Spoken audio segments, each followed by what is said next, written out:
Hello, everybody. Welcome to episode 3.0 of Documentation Not Included, the support and dev, the symbiotic relationship. My name is Josie. We're here with Patrick and Chris, as always, and we are joined especially today by someone named Ed. Hello. You know, that was quite a sigh. Thanks. That was. No, it wasn't for you. I've actually, because we had a few technical difficulties just before we started the stream. And unfortunately, the windows are in the wrong place. So I'm just going to have to move them around. It was all perfect as well. And then I had to look in some sound settings and it all went wrong. For those who are listening and they are not watching the video, Josie felt very inadequate for the past few episodes. So she finally grew a beard. And what a magnificent beard it is. It's now I feel inadequate. It looks very soft. It is so soft. That's a good one, that. It just feels like silk. You look a lot more friendly, I'll tell you. Do I look approachable? You look approachable. A lot of people Do don't I look think... like I could solve your developer problems? Yes. You look like a fine dwarfish woman. I would expect you to offer me like an ale or a spirit. However, I don't have the accent for dwarves. Ed? You stereotyping my race? Race?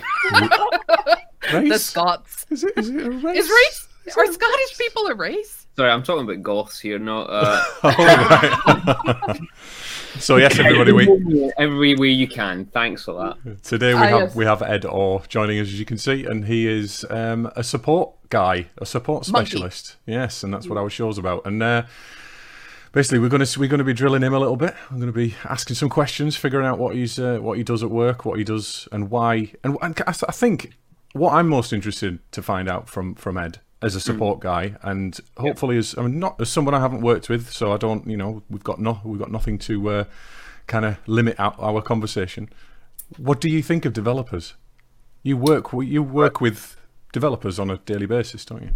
Yeah. So obviously, I'm not going to say the name of my employer, but I work with a massive enterprise scale environment. Work with a large cross-border organization that deal in finance, one of the biggest technological companies within their remit, within their finance remit, and we have a range of users within our user base, everything from technology support engineers, server engineers, management, client services, asset servicing, and developers. We have a great deal of developers. Everything from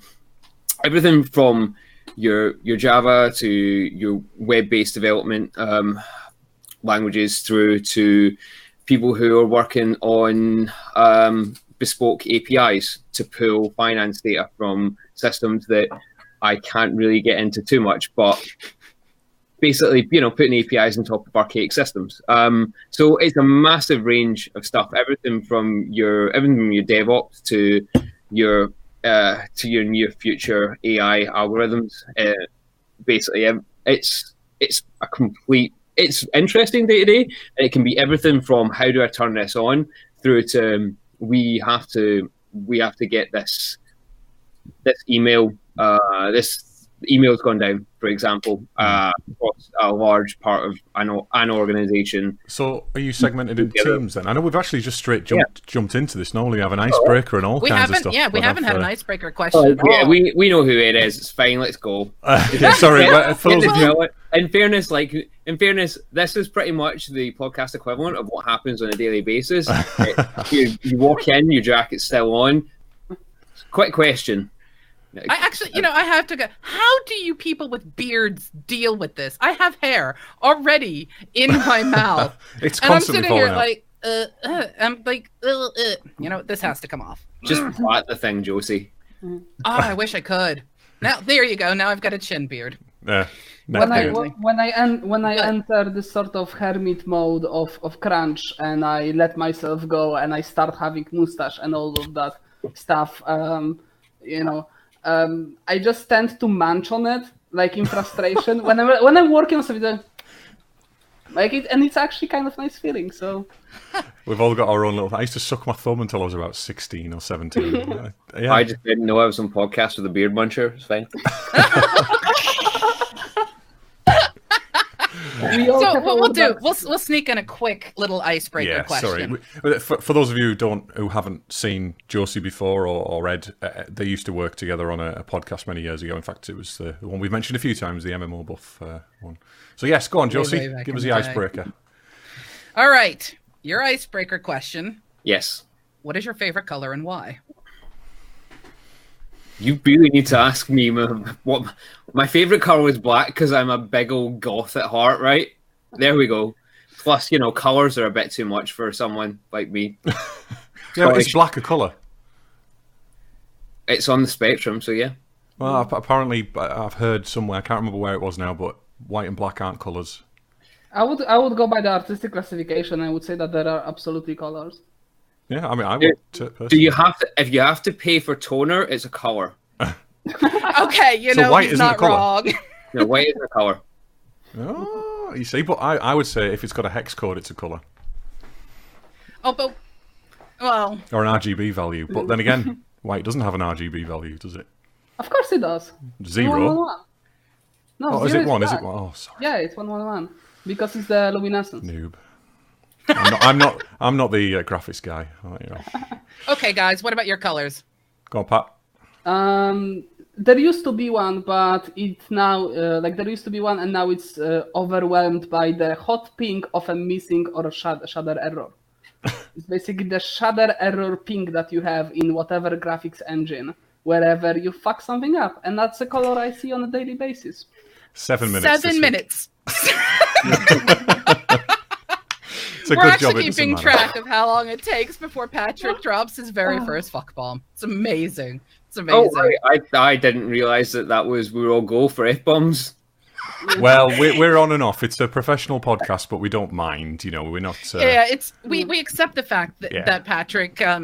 That's one of the very first words he learned from English. So I think it was the first word, actually. But that's the case with most languages we learn, isn't it? I know almost all the French swear words. I know quite a lot of Hungarian swear words, but I don't know much Hungarian. Well, I'm sure that will help you when you need to go to the toilet in Hungary. Yeah. And what about you, Chris? Color? My favourite colour is red. And just always has been. I've got no real reason for it. I don't know.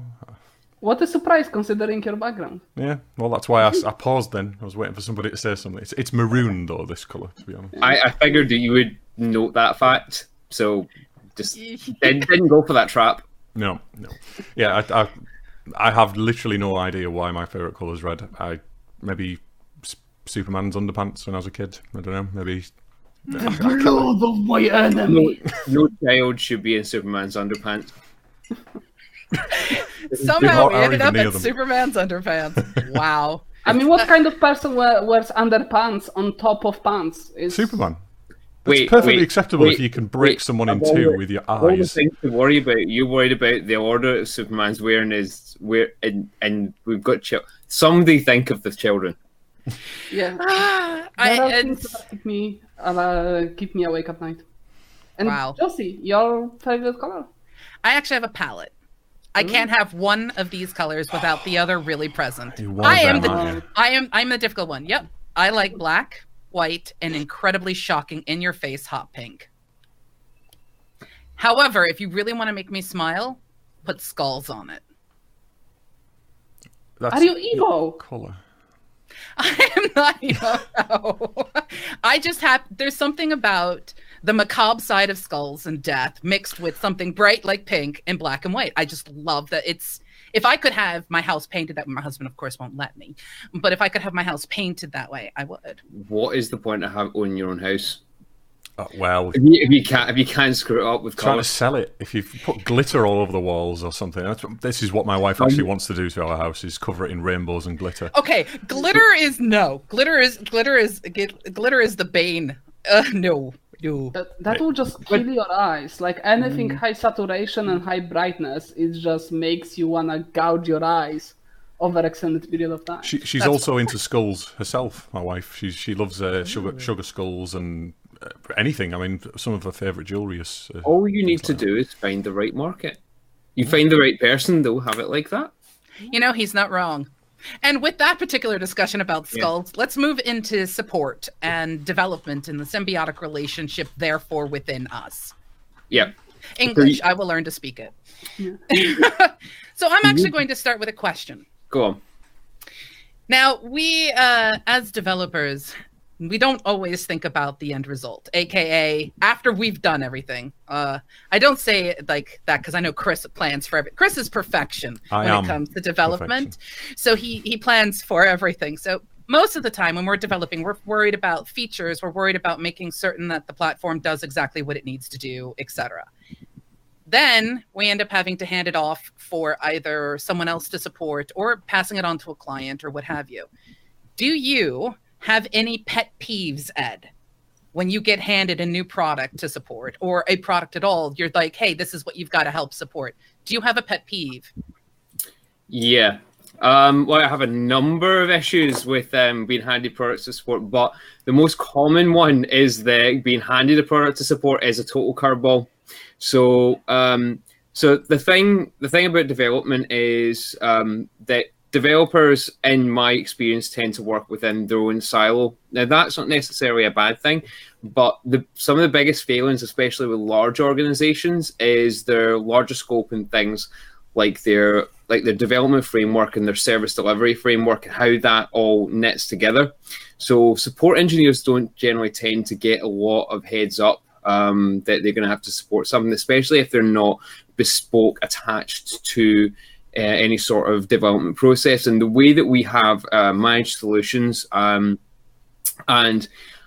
services being, as I say, managed in large organizations and client service style organizations is that we don't tend to find the development process of anything that's of any sort of scale, in fact, and smaller scale stuff, comes with a long-term support input from the get-go.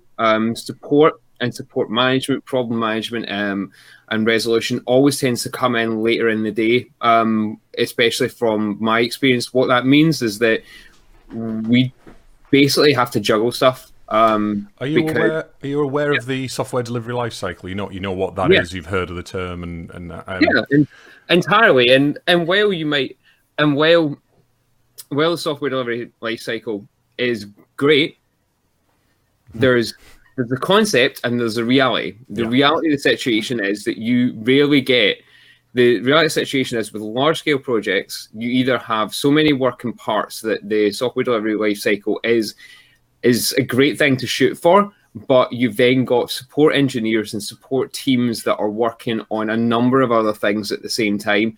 And there either isn't the resource or project management don't have the scope to be able to pull support into that life cycle before you actually get to near the end, at which point you're just basically throwing a curveball at support and going, right, here's some documents, good luck guys, thanks, move on. So we know the SDLC is a circular process. We start at planning and we go all the way around to maintenance and support. So I imagine the reason that support gets left until the very end is because of that, because it is the last thing on the cycle. You don't need support until you've got, this is where the symbiotic relationship comes in. You don't need support until you've got software, but the software developers need support desperately so they can continue to develop their products or add features.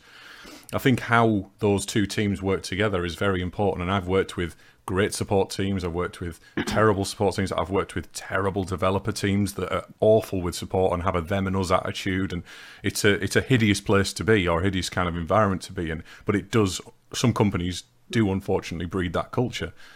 Maybe I know it's not intentional, but maybe, that's what needs to be addressed in a lot of places, in a lot of instances rather. Well, I think it's a challenge that you've got although I've picked on large scale organizations, it's a challenge that developers have even when they're small, because the software delivery lifecycle isn't.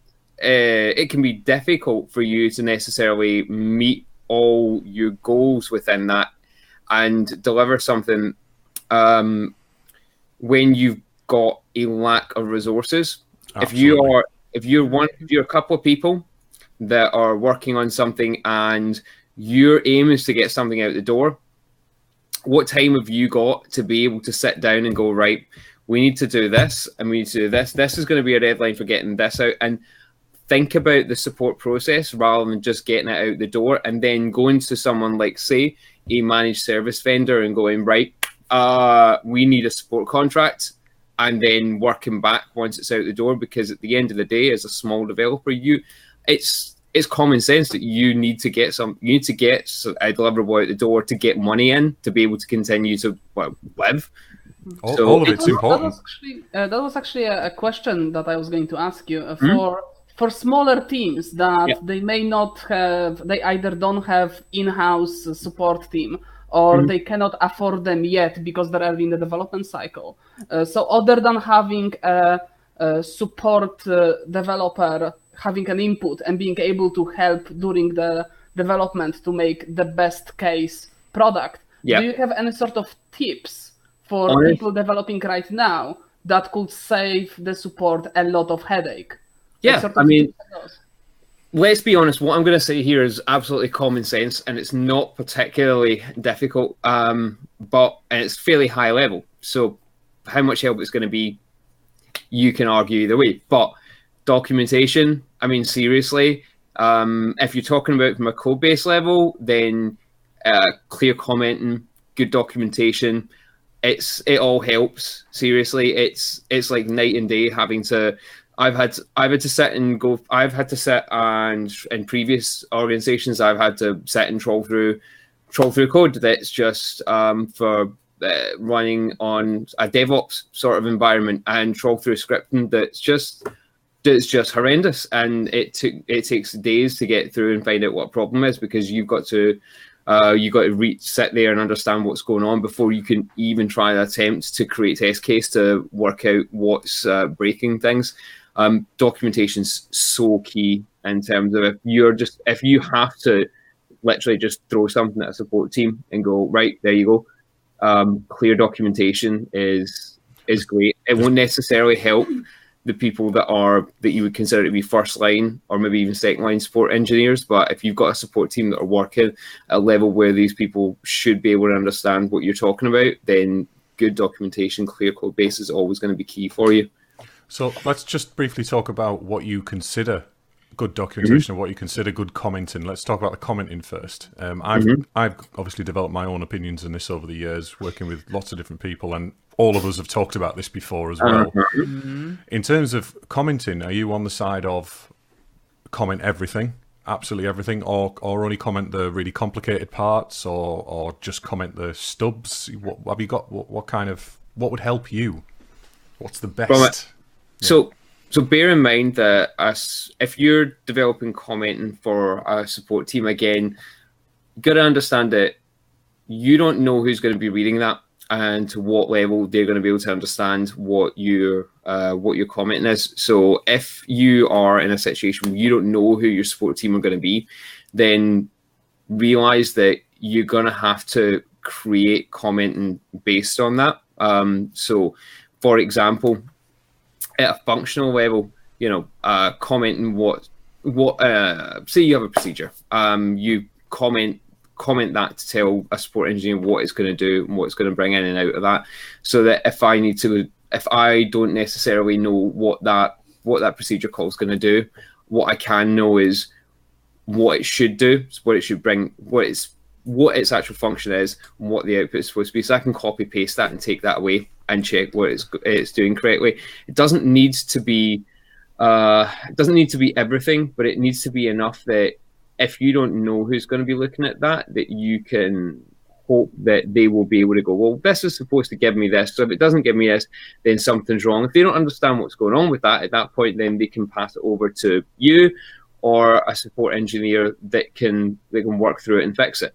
It depends again on the scope of what your support team is going to know and what they're expected to do.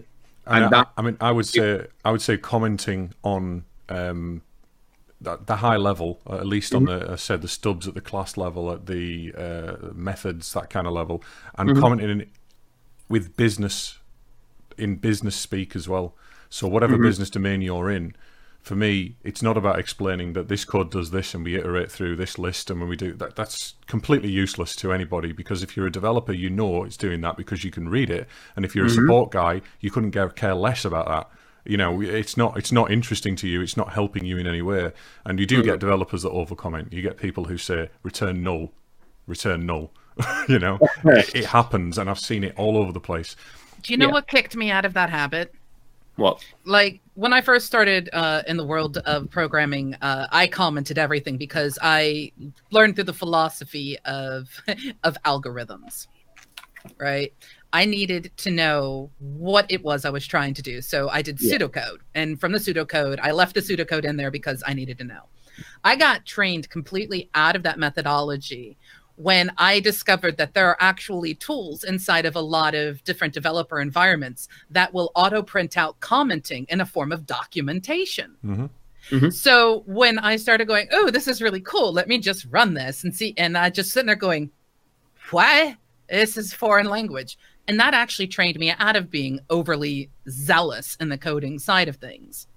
I also throw out there, I mean, if you're going to write a function or a method, call it what it is. Don't try to name it something like super secret fancy code. Nothing worse than a do this method, or do this, or store the value variable. What?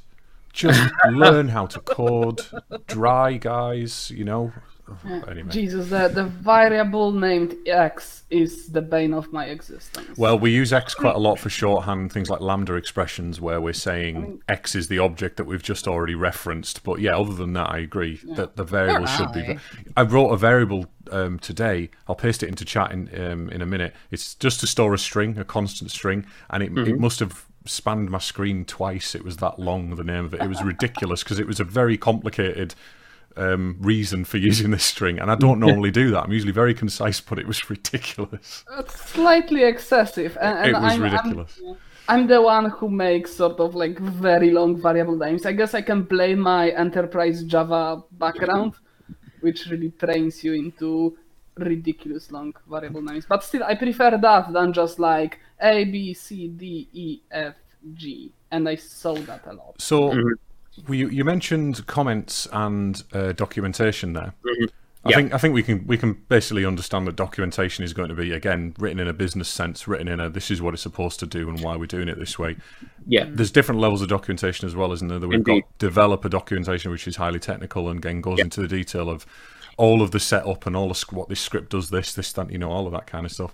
And then you've got this software does this, and then you've got user guides as well, which somebody else usually writes. The developers certainly do not get involved in that. Technical documentation is a beast unto itself. Oh, I love it. Really is. You are so weird. Hey, I love documentation. I love ETL processes. I love moving data, massive bits of data from place to place. I don't know why. I just like it.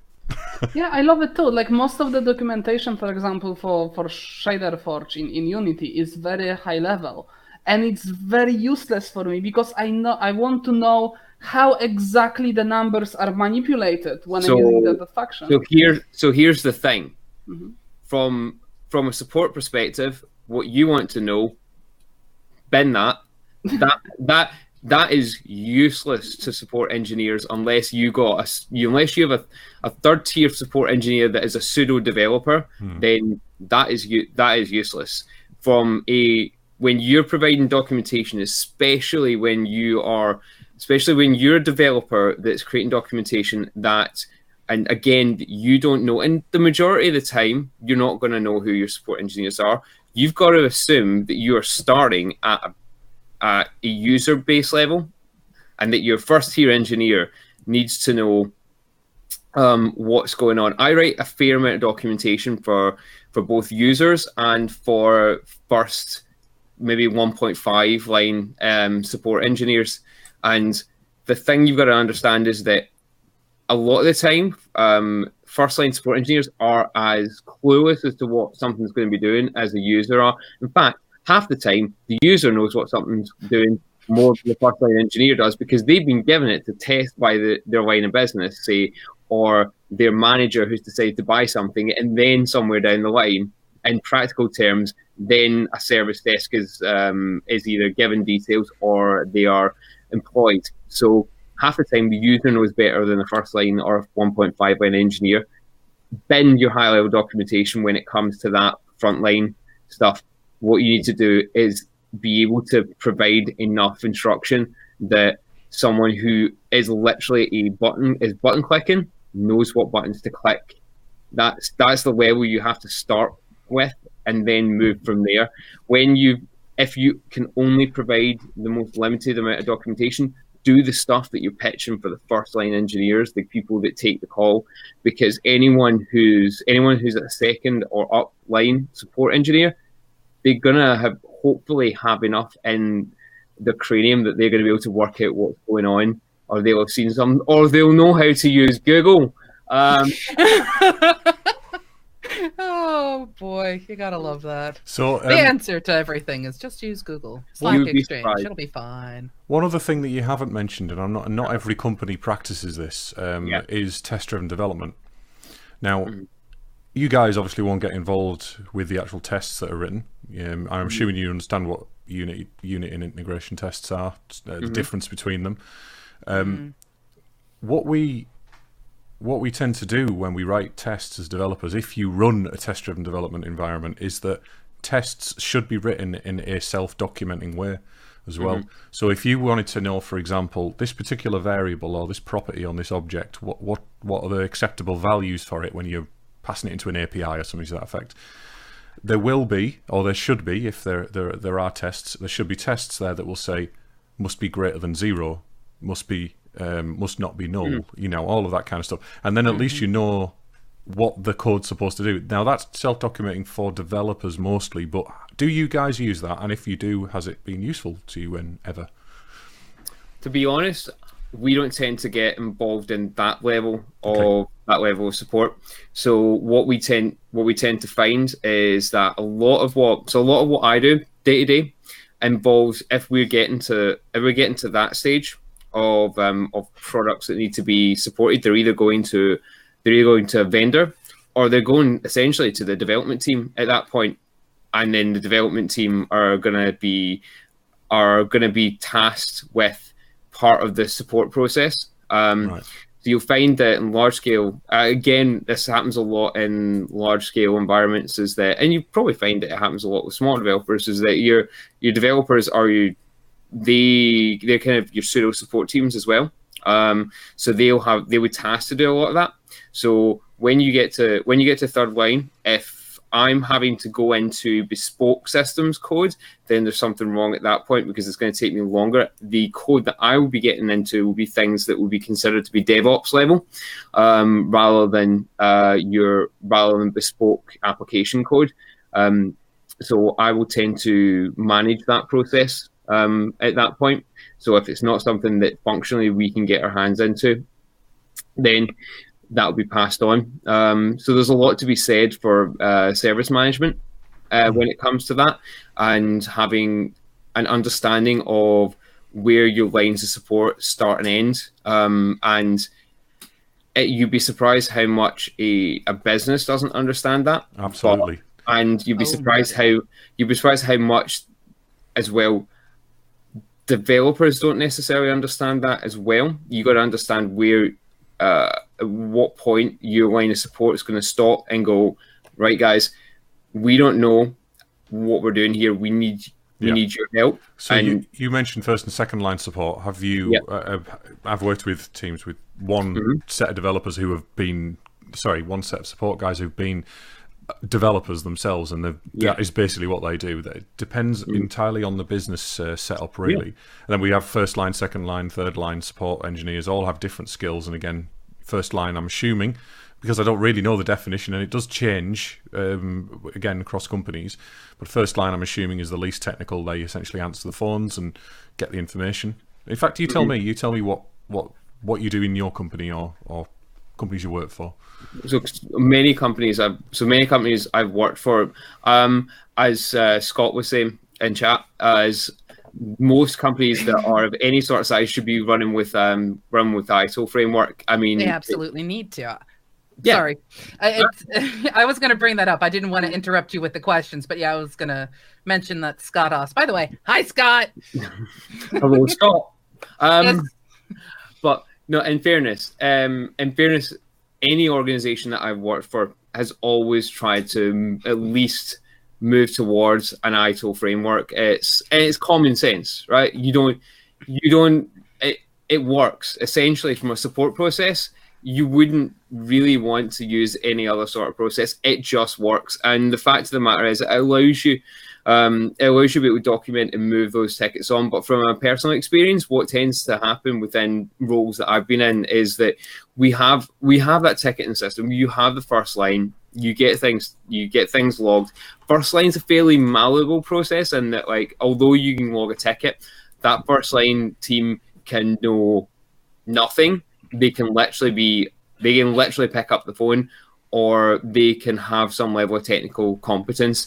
And that shifts. Where I stand is I probably stand at a stage where I can, I would say from a technical standpoint, I'm somewhere around a weird amalgamation of what you consider to be second/third line with some level of project service vendor management nonsense going on. I am what you would consider at this point to be the IT generalist. I have bet my fingers in so many pies, it's ridiculous. Yeah. But there are a lot of hats. Yeah, there are a lot of hats, and as a support guy, again, you're kind of expected to be able to move between those hats quickly. As a developer, you are as well, though. Well, the biggest piece of advice I'll give anybody, if you're in development, make friends with support. And if you're support, make friends with development. Absolutely. Then you actually start hearing things coming down the pipeline. I do want to point out that Am Samska from Canada, who works at a pretty big company as well, who understands how complicated things can get. They pointed out, I've worked at numerous places where teams ended up siloed, things get flung all over the wall. Yeah. Service gets released, it's no longer the dev's problem, it's now the ops problem. And Scott also continued by saying service design is incredibly important. Yes. ITIL is one of those really interesting things that I didn't know about until I actually moved here to the United Kingdom many years ago. ITIL, my husband actually got ITIL certified. And I was learning what ITIL is. Yeah, I was going to say, can you explain? We've used that acronym a lot of times. I know what it is, but feel free. Or I've heard of it, rather. I don't really get involved in it, but, you know. At the least, I'll give the kind of basic explanation that my husband gave me. Because for me, it was one of those, what is this ITIL thing? Why are you certified in it? That kind of a thing. But then again, my husband DevOps and does crazy weird things.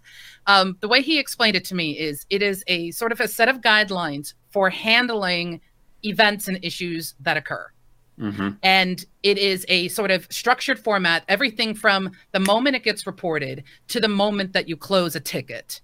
Right. It is an entire framework and process to ensuring that you have the engagement of the right people, that you're sort of following almost the SDLC, but like for support. And the thing that he told me, which made him snicker, was it's common sense. But for some reason, it had to be turned into a framework for it to be noticed. So Common the thing sense is a superpower. So I think you'll know that. So the thing about ITIL I didn't want to get too deep into it because I didn't necessarily know how much scope developers see of the ITIL process and how much you've got. But ITIL certification is extremely common within, let's call it service delivery, because that is what support is service delivery, right? And ITIL, so within my current organization, it has always been the goal that everyone that comes on at first line when they step in the door is to be ITIL certified at its foundation level, so you understand both how the organization should deliver a service to its clients. And that's the thing about the ITIL framework is that it is all about delivering a key service and keeping that service running. It is a cyclical process, essentially, that has 5 components to it. And yes, I am reading this bit off of Google because while it's common sense, I want to get this right and in the right order.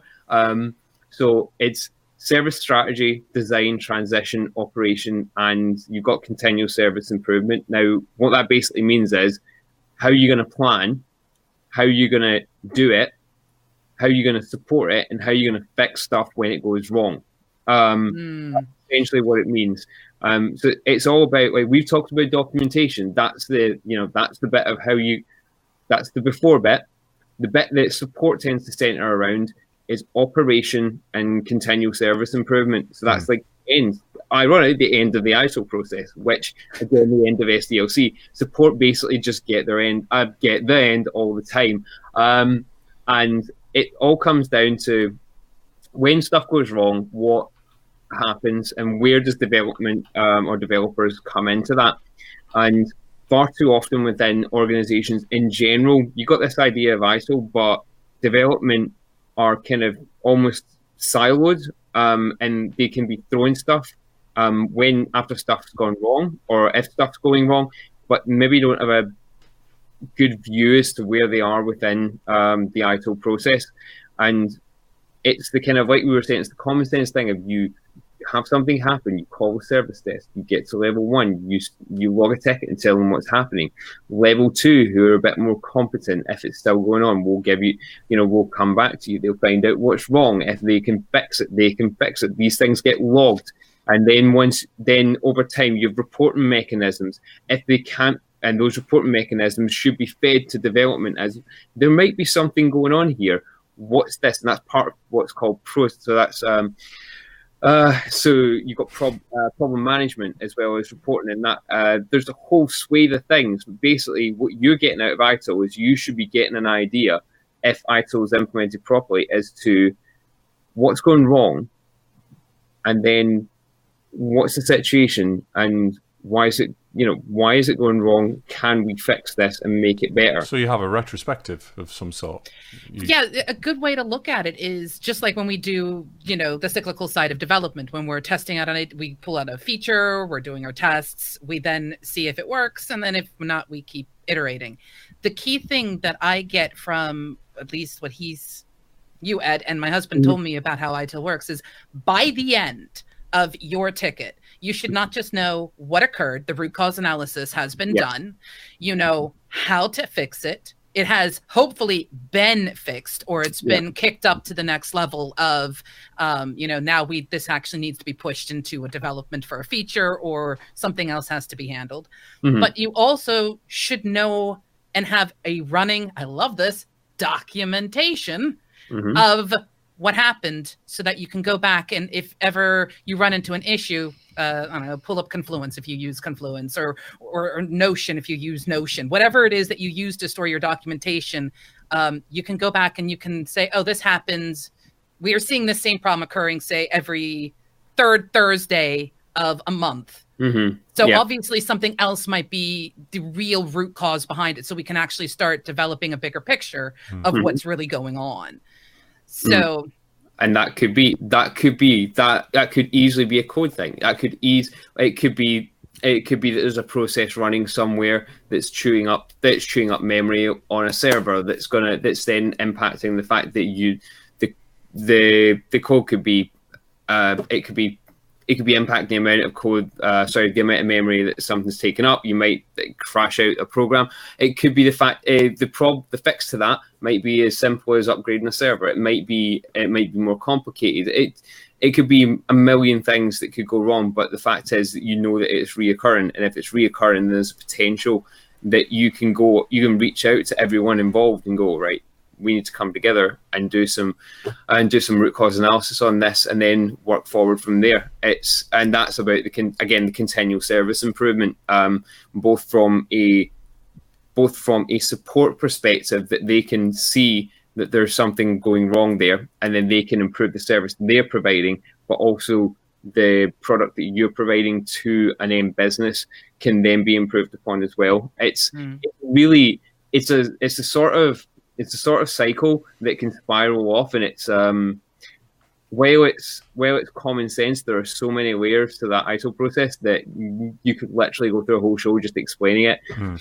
Or each individual part of it. It's like the same thing when you start getting into project management and all of the different belts that you can get. It's insane. Every area of the development lifecycle has its own framework. I've heard of ITIL. Never really needed to get involved with it too much, apart from being a developer. That's usually hands over to support and then works with them when there's a problem or there's any bugs. There's TOGAF if you're a technical architect, which is a framework that doesn't just cover actually doing the work. It covers things like principles and values and the objectives of the business and what you're actually, it tells you a lot more about what an architect's job is than you think goes into it. Is it like part of this like ethical development something that I heard recently? Because that's apparently a thing. Like, so from what I understand, there's been recently a push because, so Google got Google got involved with developing a special version of their search engine for China, which will be heavily censored with government reporting and all those wonderful totalitarian things. And a lot of people quit Google because of that, because they don't feel like building tools for oppression of citizens. So essentially the ethical development is sort of that, like, don't build kill bots and, Well, there's an argument to say that anything that you put out there can be used in a negative way. It depends on the intention of the business. I've worked for gambling companies and because I had to, because money. I needed money. It's simple as that. I wouldn't normally do that. It's against what I believe in, but it's beside the point. I'm not sure where the ethical thing comes into this. Well, there's a methodology and a framework behind that. Is really where we were coming from with that, because, sorry, I just have to comment. Rusty Red had stated retrospective and idealistic communication with the perspective of the resource is key, and I believe Josie agrees. Yes, Josie firmly agrees. And as Ed pointed out, this is one of the key things. When you talk, you're not talking to be heard, you're talking to be understood. It's the same thing with documentation. You're not putting something down just so that you can vomit all over a page. You're putting something down so that someone can pick that page up in the future and use it as a resource, use it as a key or something like that. That word keeps coming back to me all the time, that one that you mentioned before we started the stream, Josie, Sonder. I love the concept of Sonder. That word comes up so often in my brain, at least. Now I know it exists. It explains so much of how I feel and how I think about the world. I'll explain it, and hopefully Josie will confirm that this is the definition of it. But Sonder's. Well, I can actually read you the definition of it. It was coined in 2012 or something, wasn't it? And it was. Well, the Dictionary of Obscure Shadows created Sonder.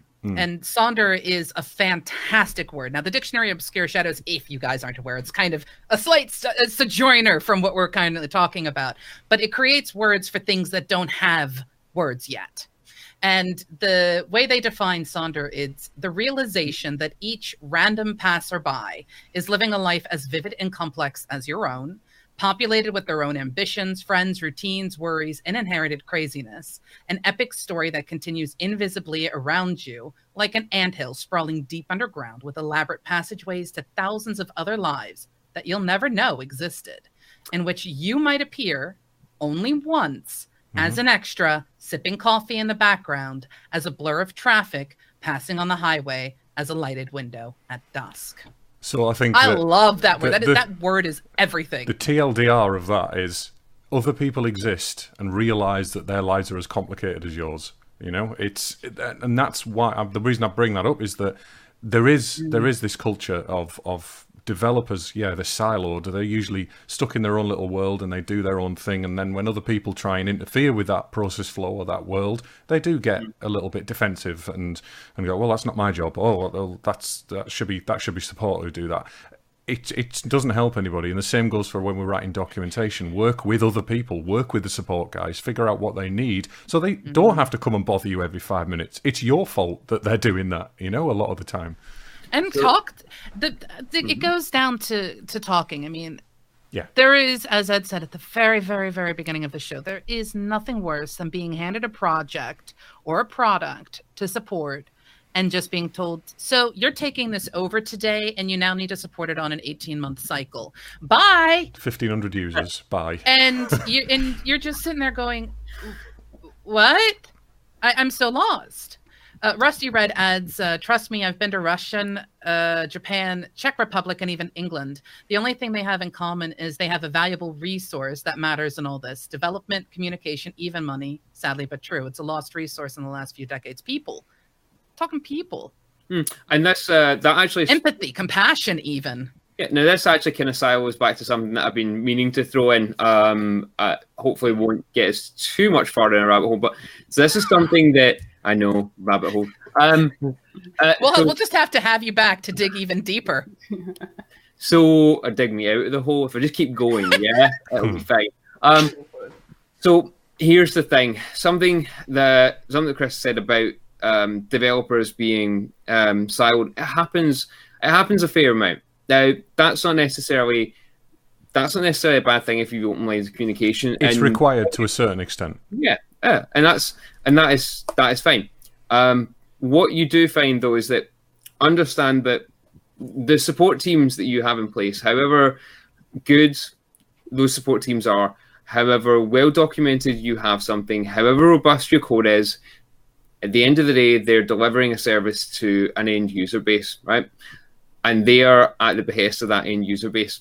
However far up the support chain is, they generally, as a general rule, have to make themselves available to that end user base. Whether that's the third, like I say, whether it's the second or third line engineer, they have to speak to an end user who could be, you don't see it, they could be one person, they could be the head of a line of business, they could be the chairman of a large multinational organization that has just decided he's had a really bad day and the support engineer needs to get it fixed, whatever it is.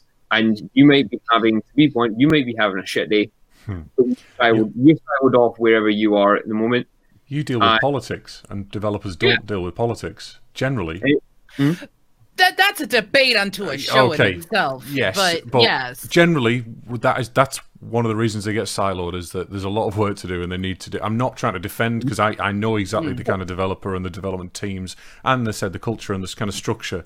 I'm aware of this existing and I do my utmost not to be like that when I'm in those situations, but you can't help it sometimes because of policy and bureaucracy and everything else that goes with big organizations. Yeah, but there is a very simple cure to getting siloed, and it's so easy that I'm constantly evangelizing at it. Understand where you are sitting in the development cycle, and at least try to show some sort of curiosity about the person behind you and the person ahead of you. So, like, what are you empathy. getting and what are you delivering later? Because there are, like, time and time again, I saw issues which grew so much that, like, mountains out of anthills that didn't have to be if you had the faintest idea that for the guy next to you, that's like a breeze. For the guy behind you. And just little bit of knowledge, little bit of understanding, communication, as we said.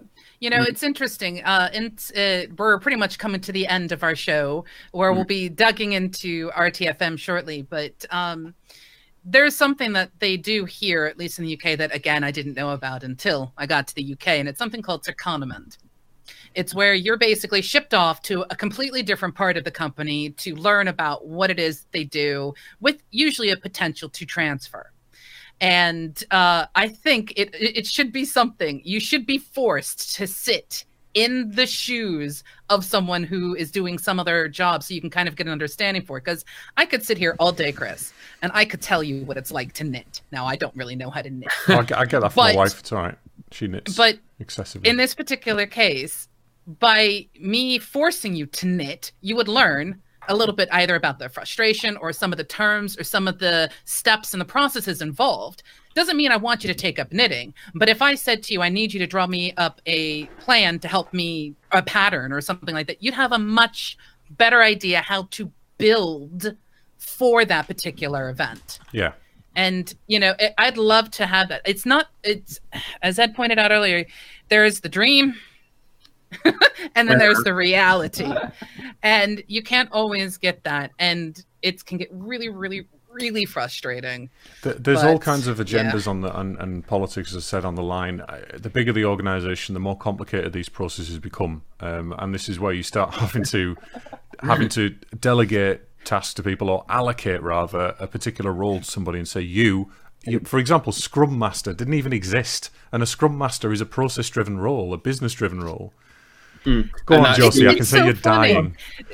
I am dying here because what you've just said reiterates right back to last week's show where we had Sam here, where Sam was talking about the Dunbar model. You know, the whole concept of how many numbers and people you can actually have to have sort of realistic engagement in order to accomplish tasks. And it kind of cuts right back to that whole process. I mean, when you start getting bigger and bigger and bigger, and you start having teams, like, for example, my husband currently works for a company in a team office that's a team office. It's sort of a backup office. If something happens to another office, everyone shoots off to that office. They're sort of a disaster recovery. Yeah, they're a DR area. But they still do work-related processes there. But they have teams that they work with across the world. Mm-hmm.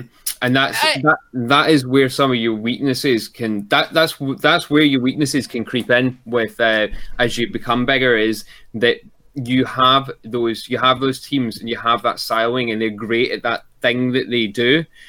But when it comes to having to, and like I shoot back to the whole service delivery to an end user base, when you're essentially supporting, and when you're developing a system that is being delivered to a client, you are supporting a service to a client, whether you're way at the start of that support process or you're the person at the front end picking up the phone and they're going, fuck, this isn't working, make it work now. You're still in that support cycle. And you might be a support team that deal with one thing, might be great at that one thing, but they don't have visibility, good communication or good process, then or even an understanding of what happens to the end user, then they don't necessarily understand. A good example in your husband's case, Josie, would be something like a great thing that a large business in the UK and throughout the world run on is email and Excel macros. All the time, anywhere you go, any large enterprise organization, Excel macros. These user-driven technologies, these are a great example of the sort of code base that gets developed by end users or developers on the fly who someone goes, I need this to work right now. Yep, fine, 10 minutes, there you go. This is the process, and then someone, say a DR-driven team, who are developing a DR process, don't have any visibility of that because it's not being supported properly, and then come to a DR solution. Goes, what that it doesn't work, make it work, and your husband's just sitting there going, I make what work. Go ahead, Chris. I've worked in a few places where they've had existing DR scenarios, and I've had to deploy to DR servers and backup places and do configuration. There's not one of them, and there must be 5 or 6 of my major clients. Not one of them have got a reliable DR scenario. Only one of them out of all of them that I've worked with have actually do tests and figure out if a DR scenario is going to work. You know. I just going to interrupt here and just say I'm going to leave you with this story before we hit RTFM, because I want RTFMs from everybody this week because I have one. But there is an example of a case, I won't mention companies, where they have a really solid DR plan. Management needed to go away for meetings. All internet dropped. Everyone just went quiet. The entire branch just disappeared off the company network. And it was only later in the day when the company was like, what happened? We've not heard anything. No one's picking up phones because obviously the integrated phone systems, nothing. And finally, they got a hold of the people who were at this particular branch, and they went, oh, yeah, the internet's down. The manager's like, you have a DR plan. Did you not implement it? Oh, no. Didn't we just didn't think you weren't here to tell us to? And I'm just sitting there going, internet down these days. They have that is a plans. disaster. It's just implement the recovery plan when something happens. So, all right, we could go on forever, as is evidenced. However, we're going to get to the part of the show called RTFM. I feel like the whole show's been RTFM this week. It's been slightly RTFM, absolutely. We're talking about support. That's kind of the point. Yeah, RTFM for us is where we get to just quickly say something about something that is frustrating us either in the dev world or just in IT in general. Just something, just a little way to sort of stress how we're feeling. And I'm hearing an echo of myself. How cool is that? But anyway, do you have an RTFM for us today, Patrick? Yeah, and it's sort of business game dev related.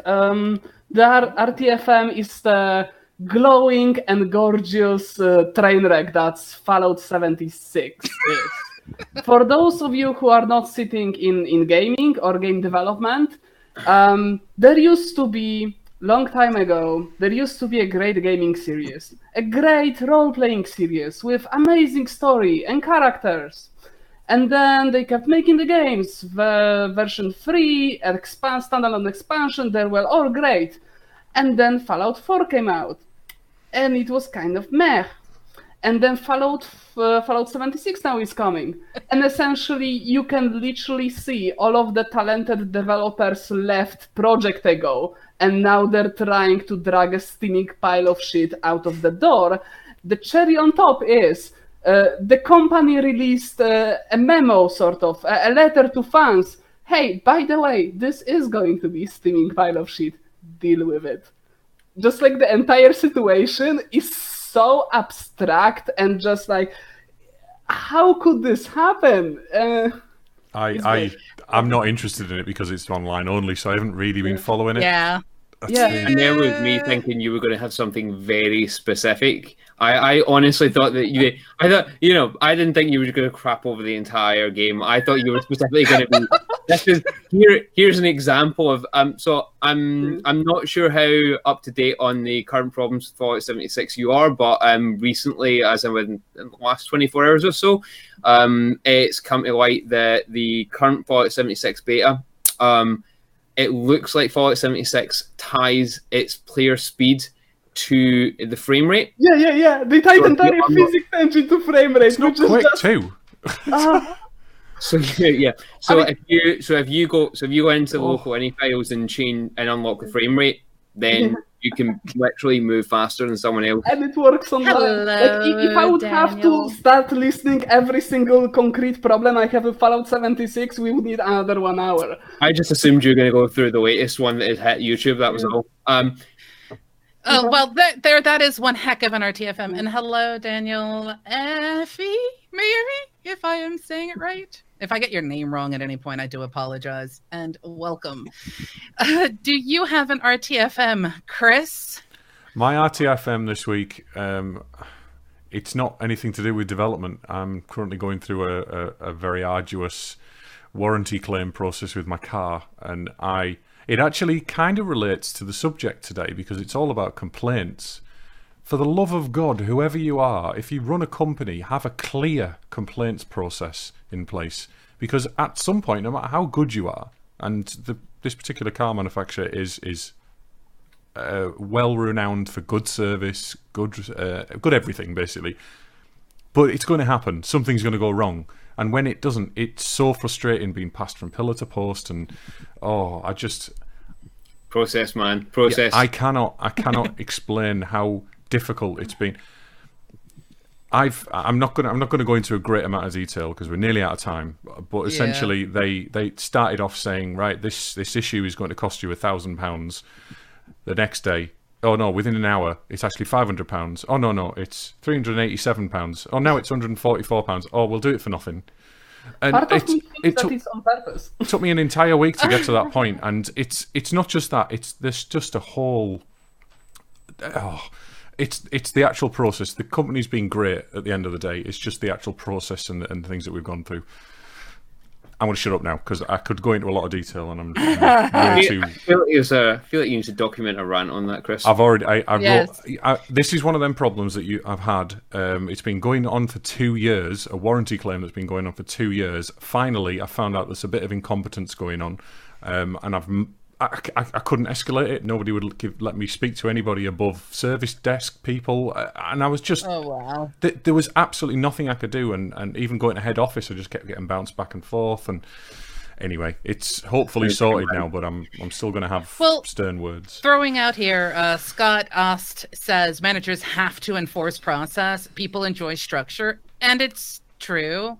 As much as we may be a little bit lovers of chaos and things like that, having clear paths to follow for a particular task or purpose is very helpful. Yeah, unless it's like completely pointless, in which case you just email their manager or their manager's manager. That's always good. Well, I was very lucky in yesterday. Yesterday I'll go to a networking meeting, and one of the people who attends the one I do used to work for the group, and he knew all the names of all the high ups. So I started dropping them in emails, and I think that's what's probably made people move a little bit with it. But yeah, there's a lot more to it than I've said. It is what it is. What about you? Do you have any little rant or anything that just might be sitting there that you might want to just spitball? Ooh, a recent RTFM that is... Yeah, okay. Let's stick with gaming, seeing as how we had a gaming start to that, shall we? So, a recent RTFM that has now resolved itself nicely that I will not get into details about because I don't know if I'm allowed to. I'll just say CD Projekt Red. There are some stories that I know that I cannot say. Pat's got a lot of opinions on these guys. I come from the point where I thought they did a brilliant job of The Witcher, and I thought there was a particularly they've got a particularly good fan service, but I don't know much about the politics other than that. I'm just gonna leave that there. Anyone who reads gaming news will understand what I'm going on about, but I will leave it as it is because I'm not sure how much I'm allowed to actually say at this point. Anyway. Yeah, I guess for me, my RTFM is if you were going to tell someone to not update a security set, like patch a security issue or anything else along those lines, do me a bloody favor and offer recommendations. Don't just tell people don't update, don't patch for security problems. Don't be that idiot. Don't be that company. I'm starting to see the red again. Go for it. That's just this is why I recently moved to my own digital. I'm using DigitalOcean now for my servers because my hosts couldn't do security updates, couldn't release new patches, and they just weren't up to speed enough. This goes back to the whole concept of what it is you have time to take care of and handle, which is why we have things like managed services, which is why certain things might be outsourced. That is the nature of the development world. In my particular case, I am helping a client, and I got brought in because their site had been compromised. So I came in, took care of that, not a problem. And I'm like, well, we now need to patch. Any patch we do returned an error. So I'm like, I need to check the logs.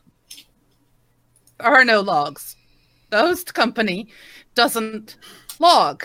Oh, you could ask for logs. You could, but you'd have to wait 24 hours for them to be turned on.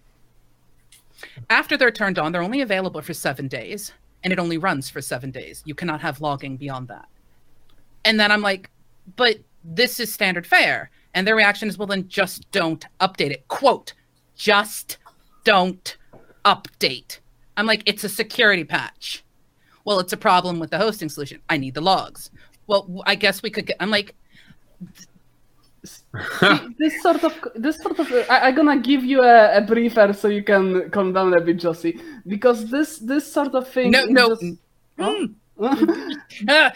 just saw the time. Sorry. I see red when I start talking about this subject, and I'm like, I think we actually might need to progress and move on. Okay.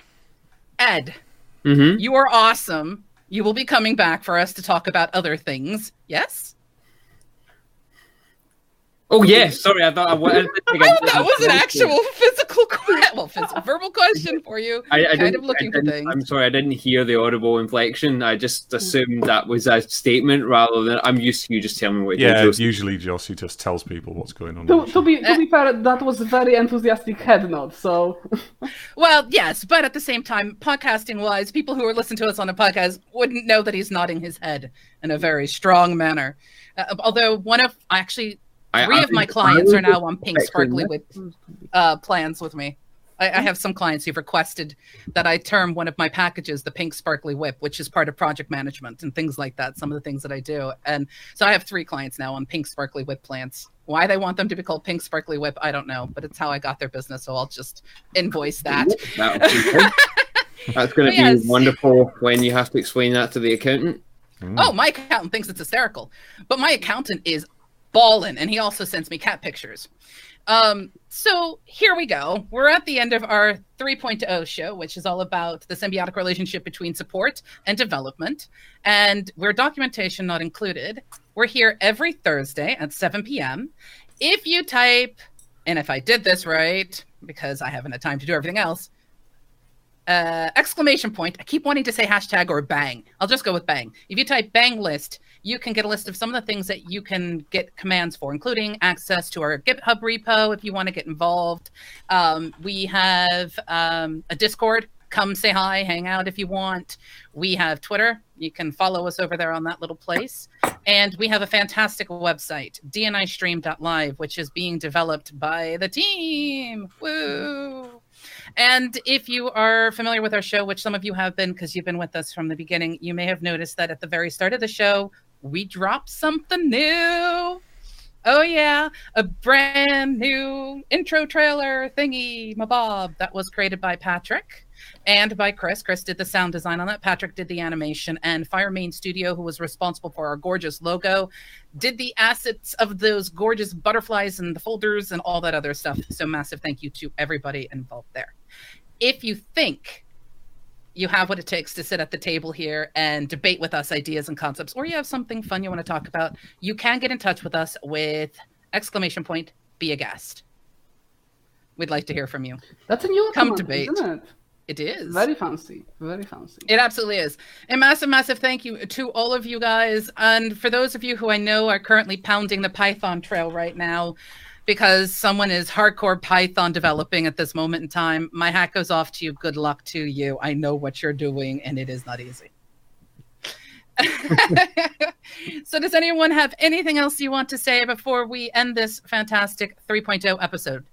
Next week, I'm still nailing down the guests because their schedules are moving around a lot. So next week, don't worry. We'll have somebody. I just can't say who like I normally do. I just want to say thanks to Ed. Thank you very much for coming along. Nice to see you again. Not a problem, dude. Thank you very much for having me here. But I'm a bit disappointed that you threw in cat pictures at the last minute and there are no cat pictures now. Yeah. Well, I can't show you my correspondence with my accountant. I'm sorry. But if you go on Company's House, look a company up, then you'll there's cat pictures in the reports there. Do I need to look for some sort of pink sparkly whip? Yeah, you could link for pink sparkly whip, but it doesn't quite work. And hi, Anvina. And we had Telepathy join us, and Daniel, and Amskins, and everybody, and those of you who are lurk watching as well. And for those of you who listen to us in the future, don't forget to check out all of our other episodes. And if you can join us live, please do, because you can give us feedback and comments, and we'll bring you up. So, other than that, thanks everyone for showing. Yeah, thanks to everyone in chat. It's been a very active chat today. Sorry we haven't read too much out, but these things happen. We get talking, and it's keep doing it. You never know, you might write something and that's very relevant when we're talking. Yep, and also it's just that we're useless. This beard, this fantastic, gorgeous beard, was sent to me by Tulipe. Oh. Because he knew I was jealous of your amazing development prowess. Apparently, the longer your beard, the better developer you are. So I think this makes me and Chris slightly equal. That's why I'm support. That's why I'm half artist. It all makes sense now. Right. And on that note, it is Josie, Chris, Patrick, Ed saying thank you so much for showing up, and we'll see you next week. Bye-bye. Later, guys. Bye-bye. Bye-bye.